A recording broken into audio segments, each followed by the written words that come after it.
You chose the Camino Portugues, but now you don't know which route to choose? Hi everyone, Francine here from Follow Your Camino.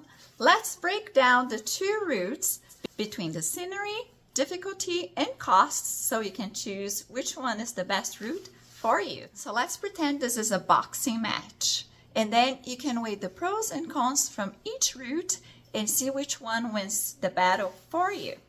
Round number one will be the terrain. Do you have shin splints, bad knees, and really struggle up hills? Then maybe the Central is not for you. The coastal route runs along the Atlantic coast from Porto to Redondela, and it has fewer climbs. The elevation change is usually more gentle.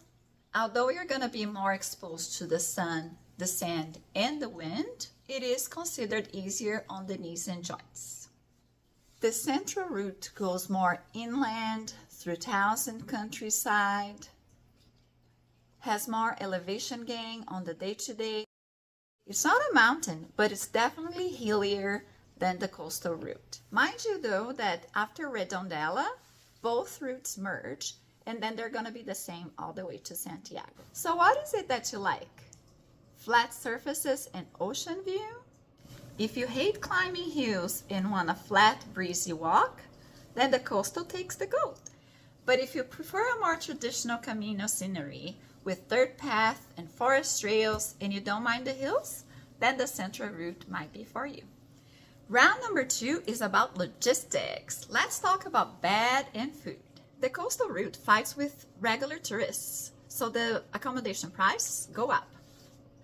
Although the number of albergues has been increasing due to the popularity of the coastal route. Some stretches between small beach towns and on the Central Litoral variant will have less places to stay. So planning ahead is very wise. Also for eating, there will be less places to eat because there will be a big stretch between the towns. There will be plenty places to eat on bigger towns like Viana do Castelo and Caminha, but on long rural beach stretches, you may go farther between options.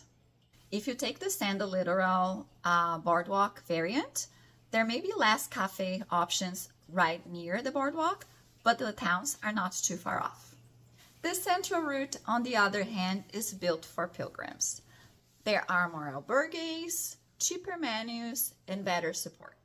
As for food, plenty of restaurants, cafes, bakeries, small shops along the way. So then who wins on round number two? So if you plan on booking ahead anyway, then you're not concerned about availability. And if you're not concerned about budget, then the coastal route may be for you. But if you're concerned about budget, then the Central may be the better option. You're going to have more albergues, cheaper options available, so it would be easier on your wallet. The Central route is also easier for finding snacks and meals more frequently, and while the coastal is good too, the options just may be more isolated. Now round number three, let's talk about the vibe and the social aspect between both Caminos. The coastal route has lots of tourists, so people report it to be less pilgrim spirit. People are also more spread out, so there's like a little bit less opportunities to socialize along the way. The evenings can also be quieter, especially on small seaside towns.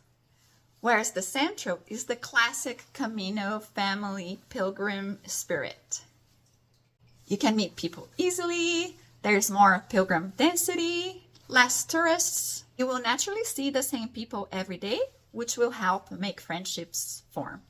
The albergues are also busier. There will be more communal dinners, shared meals, outside of albergue hangouts. So the Central will generally have more of that Camino spirit that most people imagine. So which one is the winner for you? Are you an introvert or an extrovert? Do you want to spend more time on your own or to meet more pilgrims?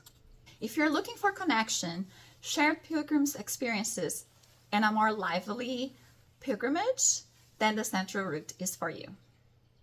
However, the coastal is great if you enjoy solitude and less social moments.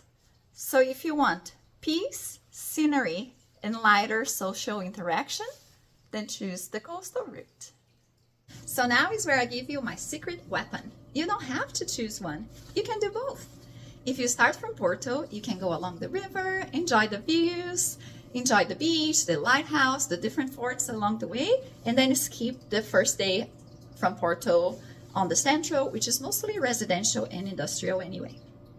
Then you can switch and go inland, either on Vila do Conde or Caminha, and a detour to the Central route.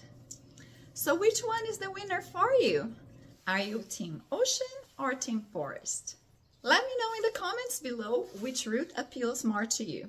Thank you so much for watching. Don't forget to like and subscribe, and I'll see you guys again soon. Buen camino! Bye!